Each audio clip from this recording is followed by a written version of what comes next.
How's it going, everybody? Jake Thomas here, welcoming you to another episode of Sick, Scared, and Stupid. Got today's guest coming from the Pacific Northwest by way of Phoenix, Arizona. He is the owner and founder of the Savage Carnivore Company, the host of the Inner Carnivore podcast, the writer of the Carnivorous Cookbook. He's going to tell you about his all things carnivore retail, and a man who loves experiments just like me, and he's in the middle of one that we're definitely going to get right into. Mr. Jason Brown, Carnivore JT. What's up, man? How's it going? I appreciate you having me on. Yeah, man. Thank you for being here. And we were just talking off camera about Jason's migration from the wet and rainy Pacific Northwest to the dry and arid desert country he's in now, and the fascinating aspects of people doing that pretty prevalently and frequently within the last few years throughout the country, trying to find a place that is more suitable to them, their needs, their family needs. And Jason, sounds like that's pretty much what got you guys there too, yeah?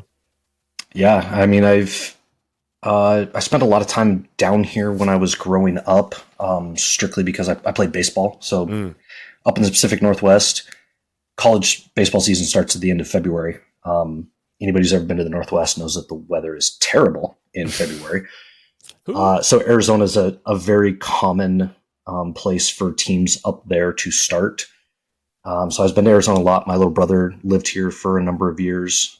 We have friends down here. And so it wasn't as drastic as it seems, but yeah, when you think about packing up, where you were born and raised and moving 1,800 miles to a completely different climate, to a completely different area, it can be challenging, but now that we've been here almost 2 years, I would do it again in a heartbeat, and never look back. Amazing. What prompted Arizona? Was it just throwing darts at the map, or like you said, was it the baseball familiarity more than anything?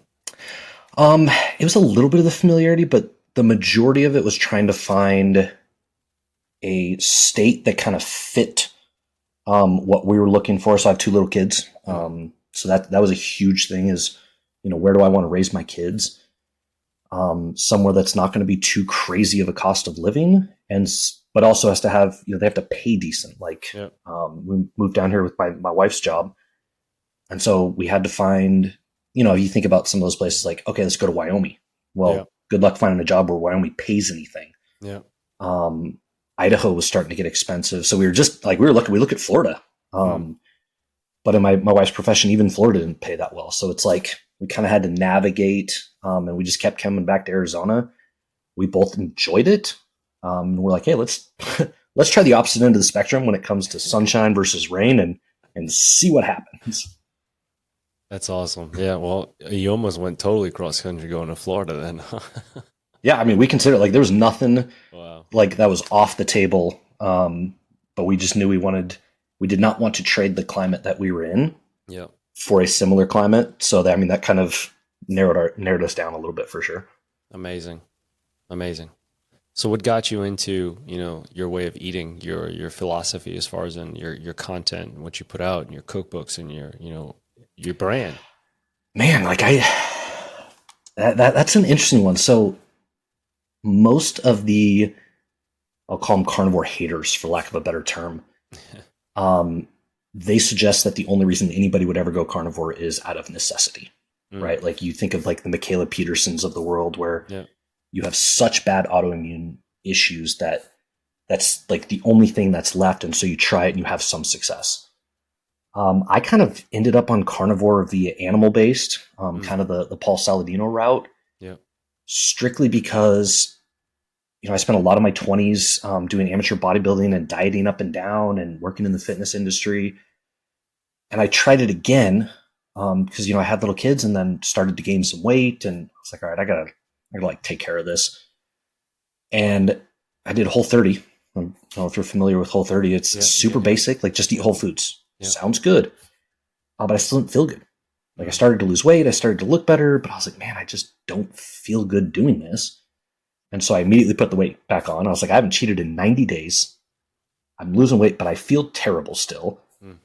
So I kind of landed on the Saladino way. And I was like, man, I'll just try it. I tried it I kind of half-assed it. I'm not going to lie. My meals were animal based, but I still snacked however I wanted. I still drank.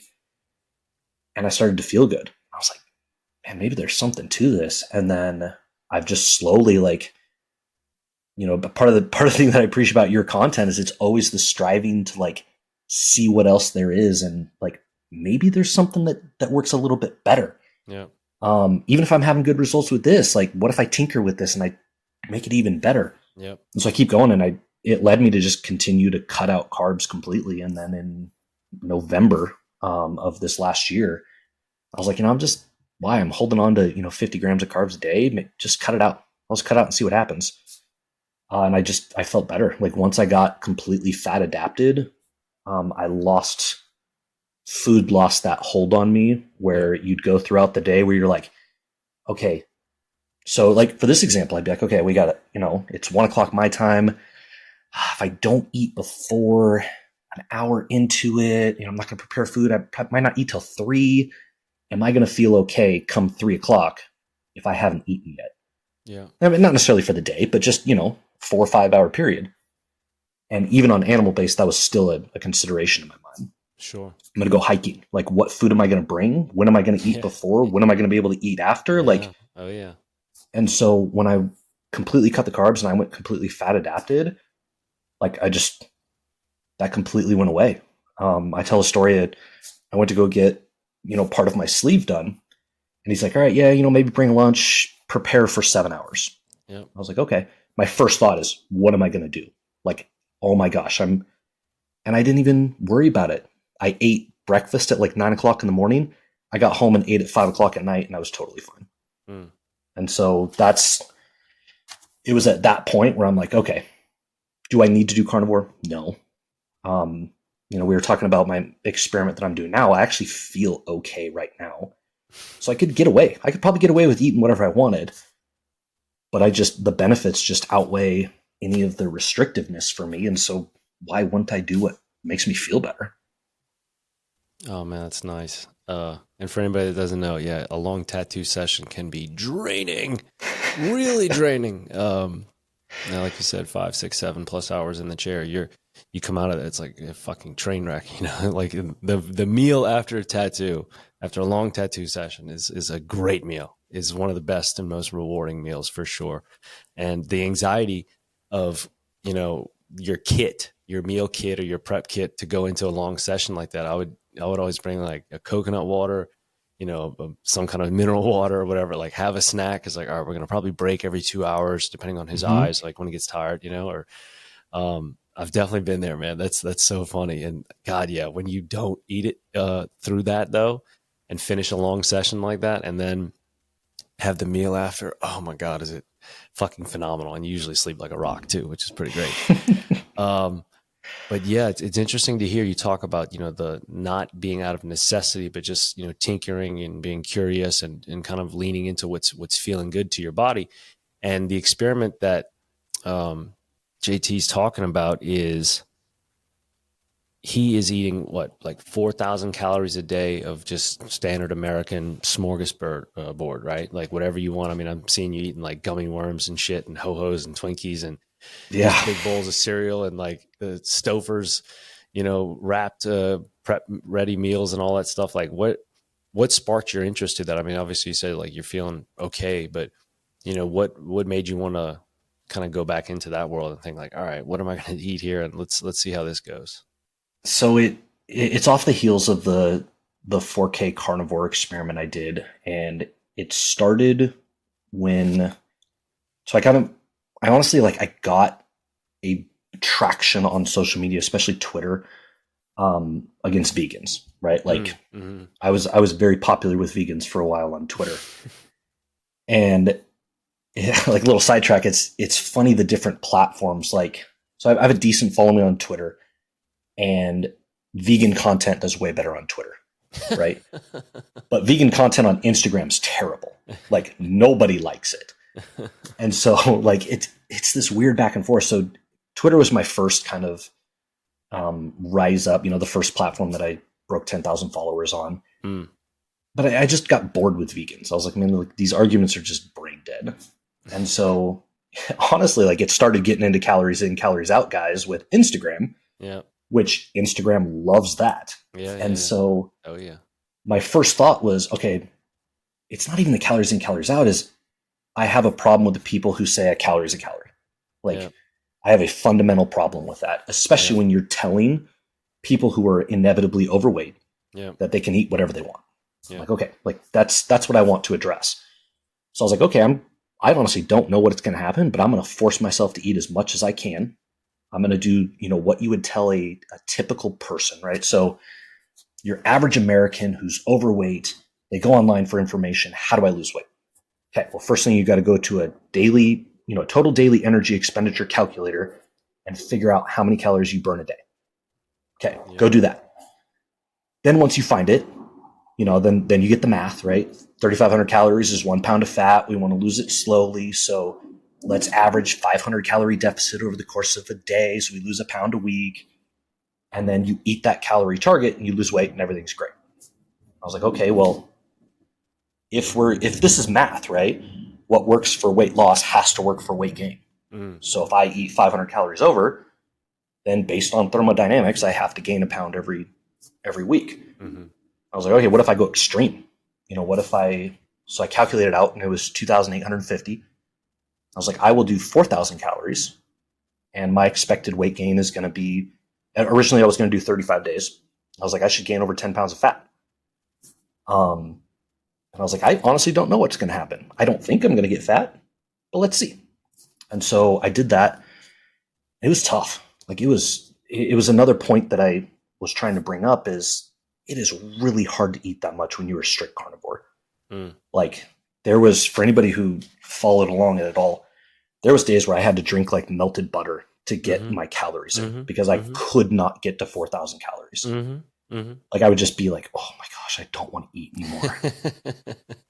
And it was honestly about 2.5 weeks in that I then realized I was like, okay, I've got to do another experiment to compare because I'm losing weight. Like, and it's not just water weight. Like I've been carnivore for quite a while. I am legitimately losing body fat. And, in order to address whether a calorie is a calorie, I now need to do the extreme opposite at the same caloric intake and see what happens. So I cut it short a little bit, 3 weeks, lost 4 pounds. And then I'm like, all right, I'm going to go standard American diet. I'm going to, get away from the naysayers who are going to say, well, you have to equate for protein. And I'm like, okay, why? Why do I have to equate for protein? They're like, oh, well, the thermic effect of protein. I'm like, cool. The thermic effect of this diet is actually higher because carbs have a higher thermic effect than fat does. So we'll cover that base. We'll do it calorically. I'll keep the same workout routine. I don't do cardio. I'm work from home. I don't have, a super active lifestyle. I was like, and we'll see. And we'll find out whether, one is comparable to the other. So I never really intended to do the standard American. Didn't really want to, but I kind of felt that if I was going to, truly let's look at, whether the food that you eat matters, that it would be a good comparison. And so I'm 11 days in now. Today's day 11. I actually haven't gained as much as I thought I was going to. I'm up, I think, 4.5 pounds in the first. I expect I will gain a little bit more, but it just shows like the complete difference, not only from a mental standpoint, but also a physical standpoint. Like this is easy to eat this much. Like I had to stop myself from eating last night because I was over my calories. Yeah. It's 8:00 at night and I'm like, oh man, I got some more, right? And I'm pulling up my Fitness Pal and I'm like, I don't have any more. Like I got to wait till tomorrow. And, and 8:00 in the morning rolls around and I'm hungry. Like I'm starving. I got to eat. Yeah. Whereas carnivore, 1:00 in the afternoon rolls around and I'm like, I should probably eat, it's probably be good for me. Yep. What, are you looking at those numbers like when you're later in the day and you're almost topped off with the standard American, let's say you're close to 4,000, are you still like, damn, I'm still hungry? Or you're just like, oh, how about that? I'm already close to it. Or are you still like, fuck, I could eat some more? So it's this weird, like, and this is what I really want to like bring together at the very end. And it's going to take like a full on like podcast episode, like a solo podcast to get all my thoughts out. But with the standard American, like you are really fighting your hormones. Like, so like everybody wants to talk about and leptin. Yeah, like everyone wants to talk about satiety, right? Like, oh, the satiety score. And I'm like, no, you don't understand true satiety until you have that interaction of leptin and ghrelin. Yeah. Like, when you have your leptin going and it says, hey, we're good, that's a whole different level. Like that's, I'm in the middle of a steak and I eat one bite and I go, I'm done. Yep. Like I don't care that I have 3 bites left. I am done. I don't want to eat anymore. Yep. Whereas on the standard American diet, like I'll crush, 2,000. My first meal was In and Out. It was 2,000 calories. Nice. I crushed it. And then I'm like, I'm not hungry, but I could eat more. Mm-hmm. Like I'm in this weird state of it's snacking. Like I don't snack on carnivore ever. Yeah. But now every time I see food, I'm like, oh, I could, snack on that, or I could snack on that, or, what other junk do I have to eat the rest of the day? I could, go grab some of it. Yeah. And none of it's based on I really want it, and none of it's based on the fact that I'm hungry. It's just this weird, like, my body's like, hey, yeah, eat a little more. I don't know why, like, but it's just eat. So it's really weird, and I think people just become like it's normal, right? It's normal for people to eat, right? It's the dessert thing, right? You eat your main meal, you're full, but then people go, I could go for some dessert. I could fit it in there. Yeah. I'm like, no, that's not satiety. Like when you actually are satiated, nothing in the world sounds good. Yeah. Like there is no food that I want to eat in order to keep going. Yeah. Oh God, that's so funny when you say that about I could fit it in, like, hey, did you save some room for dessert? Right? Did you the famous question? Did you save some room for dessert? And it's so true, Jason, what you're saying about having to almost force the food down as a strict carnivore to gain weight. Like 100%, it's much more difficult. Like I always use the example of, let's say we're going to the movies, we're going to see the new King Kong, Godzilla, or something. Let's go check out the cinema. And to Jason's kind of point about like being able to eat more and just plow through stuff, Jason and I both go to the cinema. We each get a large popcorn because we're selfish and we're not going to share. And we drown it in butter. I'm getting Sour Patch Kids and Reese's Pieces because I'm going to put the Reese's in the popcorn. I'll probably get a pickle on the side. My friends used to hate that if they'd sit next to me in the cinema because I'd get a pickle. And they'd be like, dude, fucking pickle, really? So we get the large popcorn, drowned in butter, Sour Patch Kids, Reese's Pieces. I don't know if you want like Whoppers or Milk Duds, whatever, go for it. And then we each get a big old icy, the biggest one they got, mixed with Coke and Cherry Coke together because I love the swirl. Now, the shitty part is we're going to finish that before the previews finish, usually. So we're going to have to paper, rock, scissors for who's going to go get the second round at some point in the film. Hopefully it's during a lull, in the story. And then afterwards, we're like, hey, I'm pretty hungry. You want to go get a pizza? How is that possible? Like I literally, for everybody out there, think about that. Between the large popcorns that we just had, all the candy, the ices, whatever we got at, intermission, that's like, we're talking 3,000-4,000 calories right there. Your whole daily allotment of what you're talking about getting down, like in just a sitting. And then we're talking about going to get dinner after that. And then after dinner, maybe we go get drinks. And after drinks, maybe we go get a nightcap somewhere with late night food. How is that possible? Or for y'all to think and listen to, how could that be possible? That's the question. Juxtapose that against, here, Jason, here's a plate of pork chops. See how far you can get. And to anybody else out there, you're going to, 90% of people, you're not going to get past 1.5 pounds. I'd say at 2 pounds, you're in like rare air for anybody. And I love running this experiment with people. And I usually do it at a barbecue shack with brisket, fatty, moist brisket. And watching people, big guys, burly boys, think they can take food down. I'm like, all right, I'll bet you tap before 3. And most of them tap before 2.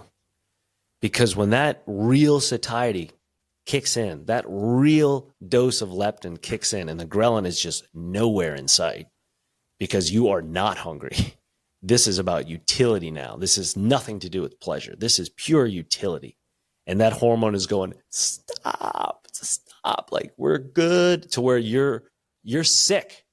You take another bite, you're going to show us what you just ate, in a sense. It's just so uncomfortably full. And it's really interesting to hear you talk about, being able to finish that delicious In-N-Out meal and be like, I could eat a little bit more.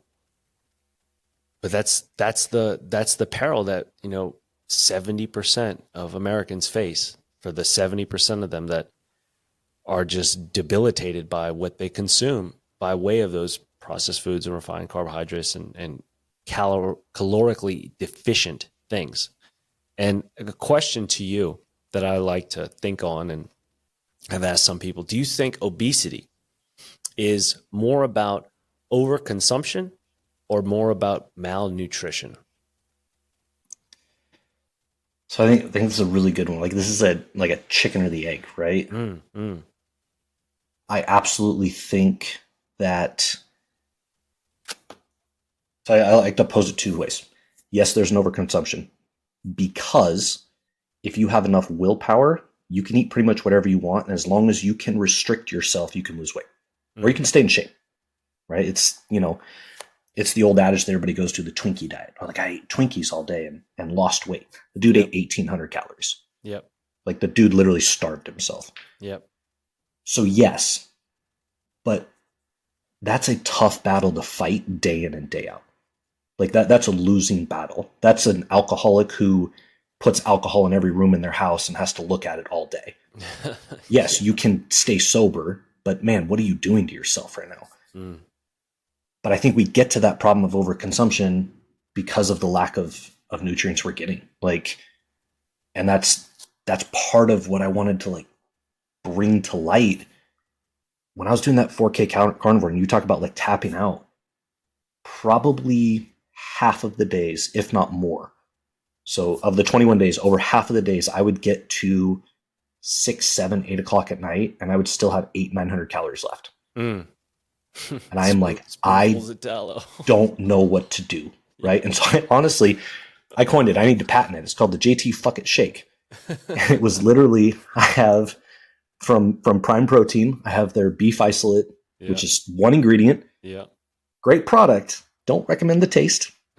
Doesn't taste that great. I would put that with some kind of raw milk or raw kefir, and then I would just melt however much butter I needed to hit my calories. And there was a couple where I'm legit 5 tablespoons of butter in this thing, and I just down it because that's the only way I can possibly get my calories in. Yeah. And so when I think about it that way, if you eat the foods that you're supposed to, it is so hard to overconsume. So hard to overconsume. And this is not to go against everybody who says, well, I got fat eating carnivore. Yeah, once you're metabolically unhealthy, you have a whole bunch of other stuff that you have to worry about. Yeah. But if you were healthy, before you got fat, you were probably healthy. If you were eating the right foods, it is so hard to get to a point. You have to force yourself to get to a point to where you are over-consuming enough that you now start going down this path of, all the issues that happen with obesity. Yeah. Oh yeah. I mean, I love what you're talking about, the calories in and calories out and understanding the difference. I'll use the example of a Coca-Cola diet, right? Let's say, I think a 20-ounce bottle is 250 calories. I could be mistaken. So for all the critics, it's even a little bit more. I only know that. I only know that because I bought the 16.9 ounce Mountain Dews. Oh, God. And they're 240 calories. Oh God. It's painful. It's horrible. How Mountain Dew is still a thing is amazing to me. I mean, can the American Dental Association of all people, not boycott that shit? Jesus, because maybe they don't, because they stay in business because of it. In one of these, if I were to drink this in Mountain Dew, that's 130 grams of sugar. So 240 calories. You called it 16 ounce? In the 17 ounce. So okay, 17 ounce. Okay, so 20 ounce, like you said, is more. So pushing 300. 275, 300. God, yeah. Damn. All right. So by that logic, let's say for the sake of simple math, the TDEE is, and that's total daily energy expenditure, like Jason pointed out earlier. Let's say the TDEE is 2750. Do you honestly think drinking 10 bottles of Coca-Cola would be a good idea? Or let's say your TDEE is 3000 and you want to cut weight. You want to get into a calorie deficit. So you're going to drink 10 bottles of Coca-Cola a day so that you're 250, you're at a half pound per week deficit. That's what people will do. They'll say, hey, a calorie is a calorie. It doesn't matter where it comes from. And they'll do a 200 calorie. They're like, this banana of 200 calories is the same. And I'm like, okay, now do it with, and that's what I do. I could do it with 4,000 calories. Yeah. Like you tell me that you eating 4,000 calories from a bag of sugar, because that's what started it too. It's a huge fitness account, right? 700,000 followers. He's like, I'm going to show you guys that you can lose weight eating sugar, and he's straight eating sugar out of a bag. I'm like, congratulations, you can restrict the rest of your diet, and you can, work out enough in order to still lose weight. Spot test this, yeah. Fantastic. Now do it with 4,000, right? And you tell me that you're going to lose weight like I did. Yeah, I'll put $10,000 on it. Let's go. Ooh, I love that. There it is. Oh, there, 10 grand on the line, folks. 10 grand on the line if you think you can lose weight on bullshit. A calories in, calories out guy. I did this. I posted a video. I said, he was saying how easy it was. And I was like, okay, $10,000 if you can tell me what your calories out is accurately. I put on, it's on social media. It's been up there for 3 months. Attach that to this for sure. That is awesome. Never. And I was like, you cannot tell me what your calories out are unless you're in a metabolic ward and you're not doing anything and you are hooked up to CO2 machines and you have heat going on and you are indirect calorimetry. You cannot tell me what your calories out are.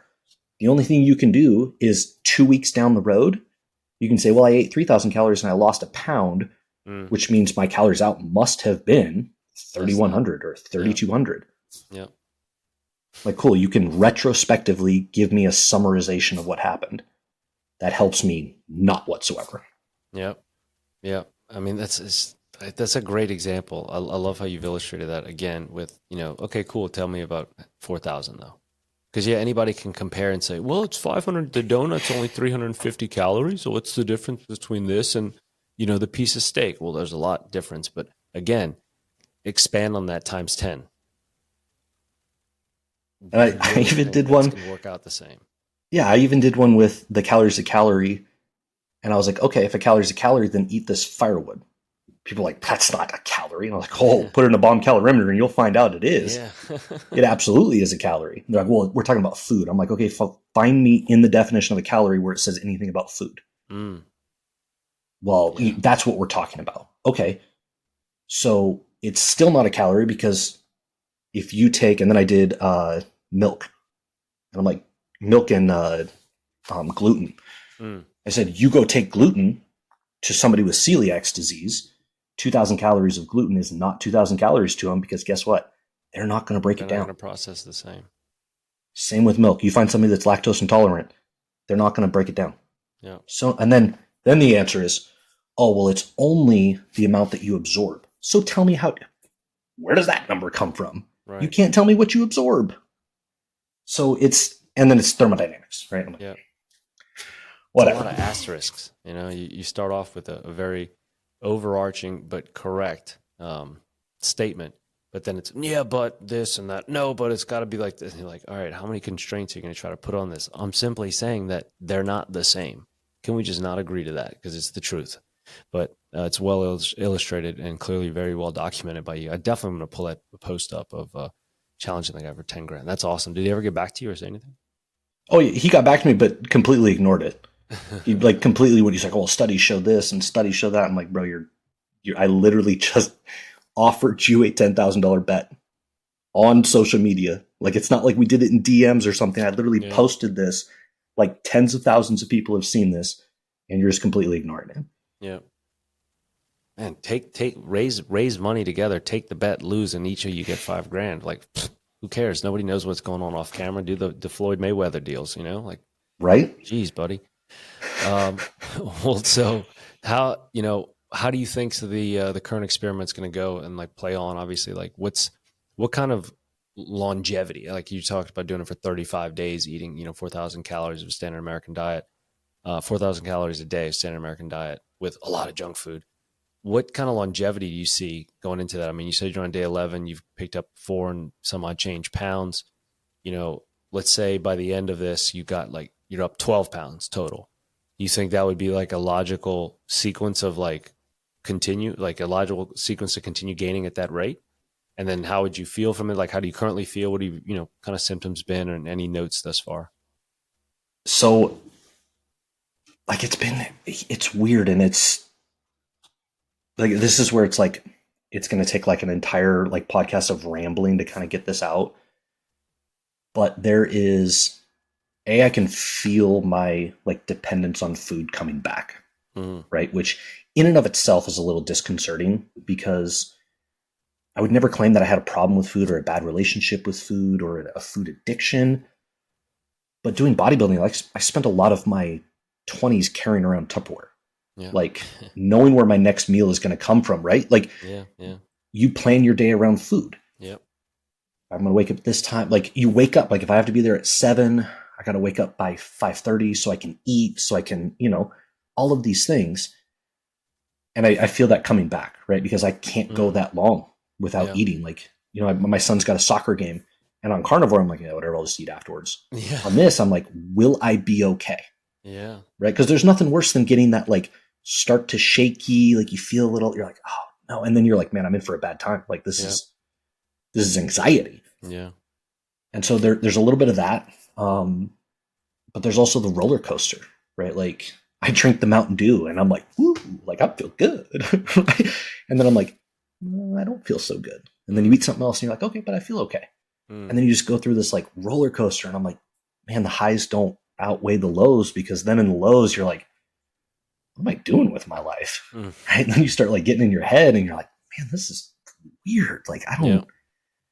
And on carnivore, it's just like this. Steady. Yeah, steady as she goes. And, when people are like, oh, did you get more energy? I'm like, I just don't have variations of it. Luckily, I'm still sleeping okay. So that hasn't been a big negative. But as far as, so I'm going to match this one. I'm going to do this one 21 days, just like I did the last one to match up. Yeah. I honestly don't think anything over, I think anything much past that, I would start going down a snowball. And I think once you hit that tipping point, it just goes fast. Yeah. Right. Because, how many people have woken up and been like, man, I'm 30 pounds heavier than I was. Like, how did that happen? Yeah. And when you're healthy, it almost takes a lot. Like, I mean, I'm seeing a little bit of changes, but I still can see my abs. Like, I'm not worried that I'm, fat all of a sudden. And I've eaten 45,000 calories of just junk, like just terrible food. And then you kind of get this feeling like it's going to last forever. Like, yeah, I'm healthy. My body will be able to handle it. Yep. And then you hit this point, and then all of a sudden, like you start feeling worse. And so then you move less, and then you don't want to work out. You skip workouts, and then you don't sleep as well. And it just cascades. And then all of a sudden, in the first 2 months, you gain 10 pounds. And then the next 2 months, you gain 30 pounds. Yeah. And then it's just like game over. So longevity, like I would not want to do this longer than a month. I don't want to do it for a month anyway. But I think anything after that, I would start to, see some real negatives. I'll be interested. I'll do another metabolic panel and insulin and blood glucose afterwards. Nice. The insulin is the one I'm really curious about. My fasting insulin is 1.6, right? And so my blood sugar was 79.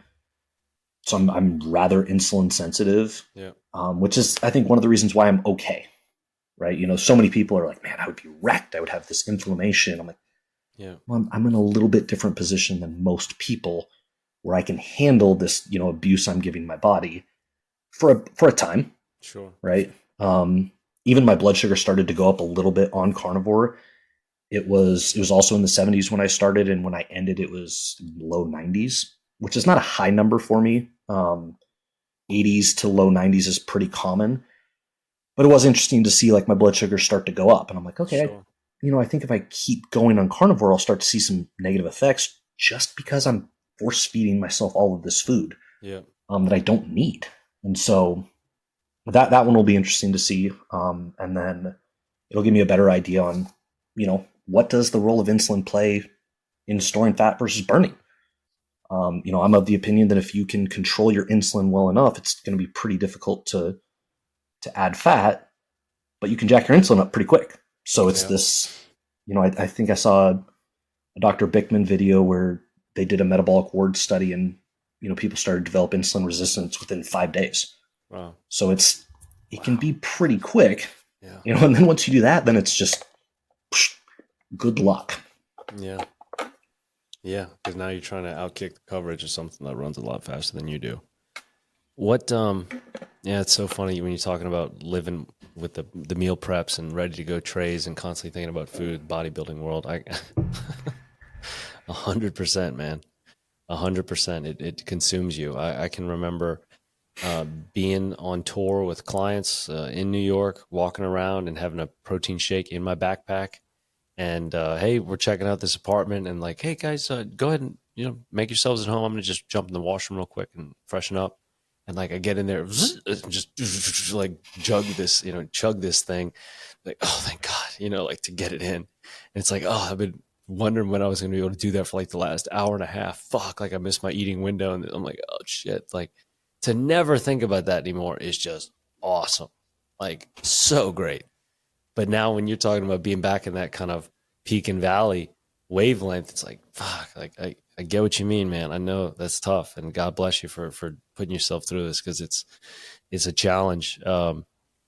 Is there anything you're enjoying though? I mean, besides the obvious pleasure inducing effects of what you're consuming are engineered to do. And I'm sure there's some, hey, Fruit Loops taste good. Like, yeah, like Twinkies taste good. Yeah. Is it hard for you to juggle that as far as in the pleasure versus utility? Because like there's got to be part of you that's like, man, this shit's fucking terrible. It's, like the scientist, the objective, person that's evaluating this based on its utility or matter of fact, compared to what the pleasure center is receiving. Are you having like these little devil angel kind of things going on while you're, eating? Um, at first, because I'd been so strict for so long, but honestly, like even going back to when I gained weight, so I was never that heavy. I was 215, which when I'm not working out is about 25 pounds heavier than I need to be. Mm. Right now I'm 195. So, but I've started working out again. So even when I did that, my meals were always solid.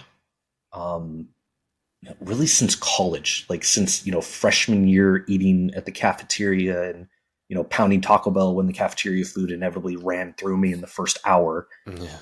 Since then, my meals have always been, solid, not perfect. I'd still have pasta or pizza from time to time, but the majority of the meals were home cooked and they were some sort of solid protein. But it was those snacking that got me, right? It's, the inevitably when you start weighing Doritos, you realize how easy it is to get fat on Doritos. Like I did one serving of Doritos last night and I was like, seriously, like really that's it? Like you're telling me that's what a serving size is?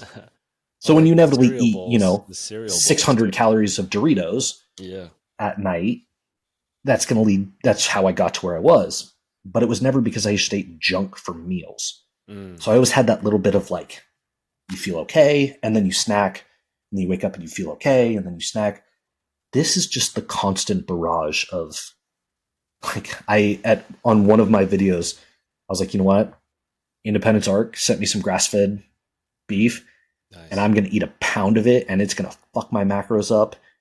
And I'll figure out how to do it. Like I'll drink orange juice at the end of the day or something. I don't care, but Yeah. Yeah. I need to do something.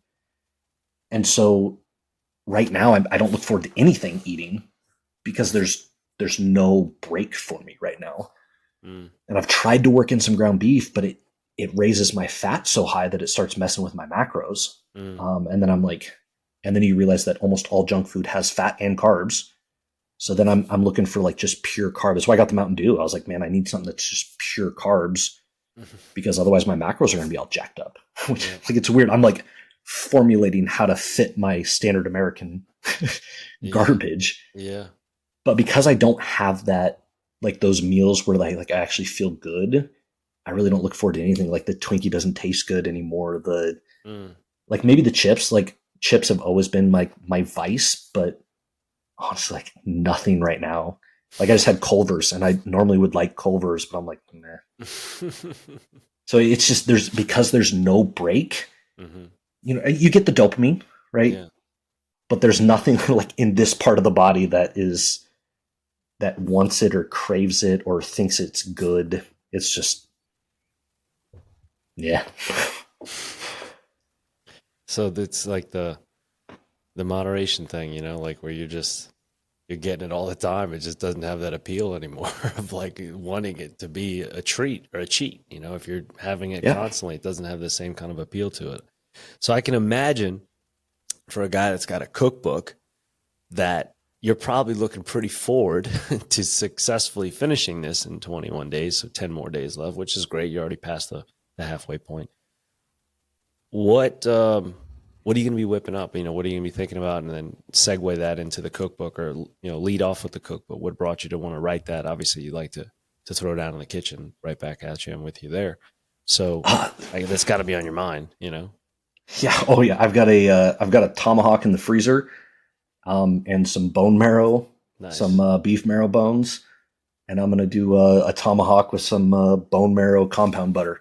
Like that's like, I'll probably the first couple days will probably be like not eat very much, but that's definitely on the table because that's also what this is doing. I have zero interest in cooking, zero. Right like now. I don't want to cook anything right now. Right now, you mean?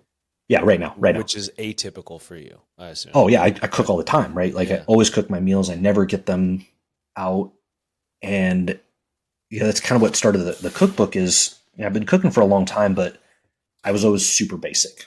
Like my wife used to make fun of me because my wife would do like fancy stir fries and, rice dishes and, all of this stuff. And I'd be like, chicken and broccoli. And I'd complain about it. And she's like, you can make something else. And I'm like, yeah, true bodybuilder. That's just too much work. Right. And then when I started carnivore, I was like, man, everybody says it's super restrictive. Yeah. I was like, I bet I can make it not that boring. Yeah. So that's what's kind of bred it. And it's what kind of got me a little bit of a following on Instagram was doing food reels, and where I would do recipes and I'd post them on, on my blog. And then after I had about 20, 25, 30, and more and more people were like, hey, do you have a cookbook? I was like, no, I just like post these on the internet and I put the recipe in and tell you guys how to do it. I was like, and I have it all. Might as well just put it all together. And so that's what prompted it. And I definitely want to do more, and I definitely want to do a physical copy cookbook, because, everybody just thinks it's so boring. I'm like, yeah, you might have to, go out of the realm of carnivore. It's, it's not a strict carnivore book. There's some where it has, tomatoes as a garnish, or use fresh herbs, or, stuff like, and if you don't want to put it on, don't put it on. It's not that big a deal. But I realized that you can take a lot of these recipes and just adapt them, and make them carnivore, and you don't have to use the canola oil, and you don't have to use, whatever it is that they will, flour as a wash, or any of that, a dredge, and you can mix and match, and you can do all this stuff, and it's work, of course, but it gives people an idea that you don't just have to eat the plain burger patty with a steak every day, or, scramble up some eggs. And so I am looking forward to it. It's been quite a while since I've released a new food reel, just because even on carnivore, I was super basic, because I was super conscious about collecting all the fat, right? So everything was cooked in a pan and poured over the top. And I didn't want to worry about, counting calories if I was doing a compound butter or something like that. So I'm definitely looking forward to getting back to it. Especially since I just released a line of chef's knives that I'm super intrigued to get going on. But I'm just like, man, I'm not cooking. Like, it's painful. Like, it's painful to go to the freezer and get my dinner. Like, it literally pains me to like open up the freezer and pull out my mac and cheese and it's on the video for today as soon as I edit it. But on the back of this Stouffer's, it's like mac and cheese, barbecue, pork, something. And on the back, it's like sensible portions. It's like one of these equals sensible portions. Like, add a salad for a complete balanced meal. And I was like, and then I looked at the list of ingredients. 100. I didn't even count them. Oh, dude, there's got to be 100. It's the entire side panel in small print all the way up and down the box. And I was like, oh man. I was like, part of me wants to do a calculator, right? Like, calculate the number of ingredients I'm eating. Because on carnivore, it was super basic. I would eat a steak. I would eat burgers. I would eat butter. Salt. And I would eat cheese. Yeah. right? So I'm under 10 ingredients Yeah. for the entire day. Oh, that'd be a fun metric to track, the median ingredient amount, you know? It's like, Yeah, so I think I'm going to count that. Yesterday's video, I did the cost breakdown nice. where it was actually cheaper to eat 4K of carnivore than it was Yeah, yeah. to eat What's been your daily expenditure on that, cost wise? on the sad one. Uh-huh. Yesterday was just under $15, Nice. which is that's pretty close. Yeah. It It's mainly pretty good. depends. Yeah, it mainly depends where I get um, my main calories. Like if I'm doing a decent amount of beef, it's going to be a little bit less. Yep. Or if I'm doing a freezer pizza, it's going to be a little bit less because $4 you can get 1,000+ calories from some Nice. garbage cardboard. Yeah. But I was also I was like, man, I'm not going to pay full price for this. So Yeah. some of the food I don't even want to eat. Like I bought like Costco pack of Twinkies and cupcakes to start, and I'm just like shoving them in. I'm like, this is disgusting. Like, what am I doing with my life? What are you having for dinner tonight? Oh, I actually have to calculate out my. This is the other thing is I hate this. Like I've calculated calories as much, if not more, than 99.9% of the people in the world they will ever do. Yeah. Right. And not just now, like throughout my entire 20s. Sure. Like I'm out here, I'm weighing taco seasoning. Right. Like if anybody wants to, people will talk that, be like, oh, you miscalculated. Yeah. I'm like, bro, I'm weighing taco seasoning right now. Like, come at me. Let's go. Yeah. And they will inevitably. Oh yeah, for sure. But I'm sick and tired of the tracking. Like I'm sick and tired of weighing everything. I'm sick and tired of videoing myself eating. Yep. And I'm just excited to get back to eating when I'm hungry and eating till I'm full and then not eating again. If I eat once a day, cool. If I eat twice a day, cool. Yeah. If I eat twice and then eat a little bit of cheese at the very end, cool. Yeah. But I'm don't want to be stuck where I'm like, okay, I weighed out the food, now I have to eat it. Yeah. Like I'm not going to try and reverse calculate how much I didn't eat in order to track this properly. So if I weigh out a 20-ounce steak, I'm damn well eating the whole steak because I'm not going to try and figure out what portion I didn't eat. Sure. So I'm over that part. I'm just completely over the calculating. Well, man, again, hats off to you, dude, because this is it's definitely it's funny how here we are juggling between trash and treasure, or pain and pleasure, and this is the state that most people live in, man.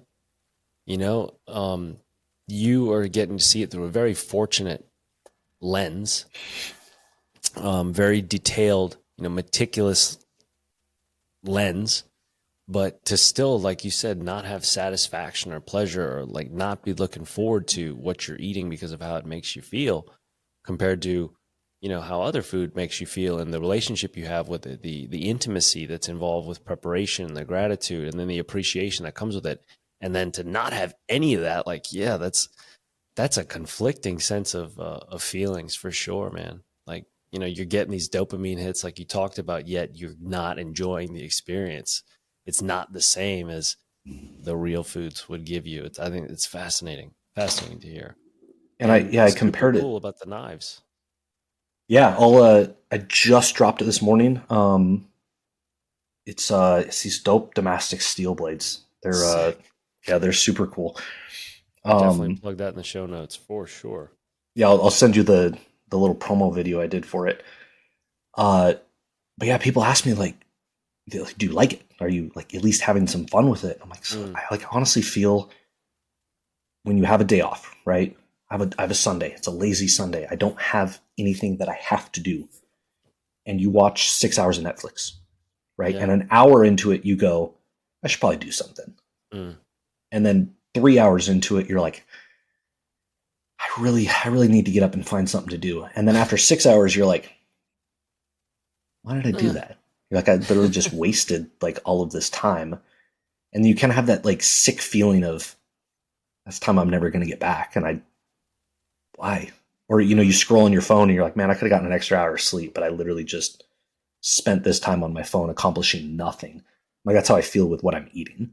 Because I eat it and I'm like, was that really worth it? Like, I don't know. And then you get to the end of the day and I'm like, man, why did I eat all that food? Like, I mean, I know why. Like, I'm doing it for a purpose. It's not like I'm just going off the rails, but that's literally the feeling that I get. I'm like, it's just normal for people, and people just go, yeah, whatever, it's okay.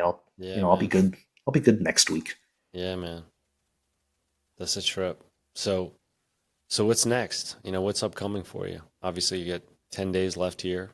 See it through to the finish line, and then are you thinking about what next experiment you might do, or you gonna Yeah. focus on So the knives, or obviously getting more content out? What's upcoming? I want to do a washout period, kind of get back to my normal. I want to keep like a loose idea of what I'm doing, to kind of see what I eat, right? Like how many calories do I actually eat when I only eat when I'm hungry, or I'm not going to be super meticulous, but I'll get an idea. Yeah. See what I do over a couple weeks. But then I want to do the exact same thing I'm doing right now, but do it from an animal based Mm, perspective. mm. And Much more do enjoyable. way better, right? Like it. I'm gonna have to calculate how to get that many carbs, just from pure like fruit and honey and that kind of stuff. But I can help you with that for sure. yeah, and so what I think what I'll do is I'll just I'll have steak and burgers for my fats. Yeah. Eat a bunch of fruit, have some honey, Yeah. drink some dairy, and then see what it is. Match up macros, match up calories. There's you can't tell me there's any of this thermic effect or protein, or like I'm gonna, as meticulous as I have been, as close to the letter of the number of Yeah. grams of carbs, match up and do that for 3 weeks and see what happens. Oh, dude, you're gonna get in good shape. That's for Not sure. only from a feeling standpoint, Yeah. but from a body composition, and Yeah. is it really different to eat 500 grams of ultra processed carbs versus 500 grams of fruit? I think so, Oh yeah. right? I Like do too. I have some hypothesis, but it's so much easier when you can say, here it is side by side. Yeah. Go watch my videos. You can see every piece of food that I ate, which is funny because I had people like screenshotting my videos and be like, you had a sleight of hand right here. You didn't eat that cheese. And I'm like, bro, I ate 84,000 calories over 21 days, and you are talking about 50 calories right Yeah. here. I also Even if like I your was, your your stitch with the mirrors of yourself where you're talking to yourself. That's really cool. Really yeah, I cool. just learned how to do that one. And Those are I'm like, cool, oh man. man, like, Those are really neat. yeah. So I think that's next. And then I don't know, like this, I enjoy this because I think you'll share the sentiment. When I have a particular plan or goal, it's much easier for me to stay on task. Yeah. When I'm just like, nah, I'm just eating carnivore, Yeah. that's when I get like a day where I have a cheat meal, or I have a cheat day, or I have a couple cheat days, Yeah. because I'm like, I don't have a goal. Like I'm not trying to cut right now. I'm not trying to bulk necessarily. I'm just like existing with my diet. And that's when I'm like, whatever. Yeah. Oh So yeah. it's much easier for me to have, if I'm doing 21 days of this, I'll stay on it. Like Yeah. that's not a problem for me. Um, if I decide I'm going to do 90 days of carnivore to document and track it, I can do 90 days without slipping up one time. Yeah. Like it doesn't matter what food you put in front of me, because that's what my goal is. So I'll probably come up with something, just because that's like the bodybuilding state, right? Like it's when you Yeah, man. have when you finally pick a show date, it's Singular so much focus. easier to stay on task. Yep. 100%.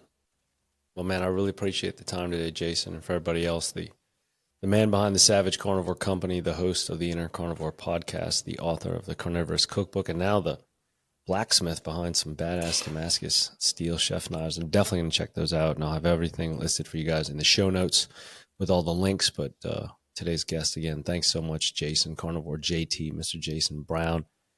As always, I'm your host, Jake Thomas. This is another episode of Sick, Scared, and Stupid. We'll see you next time.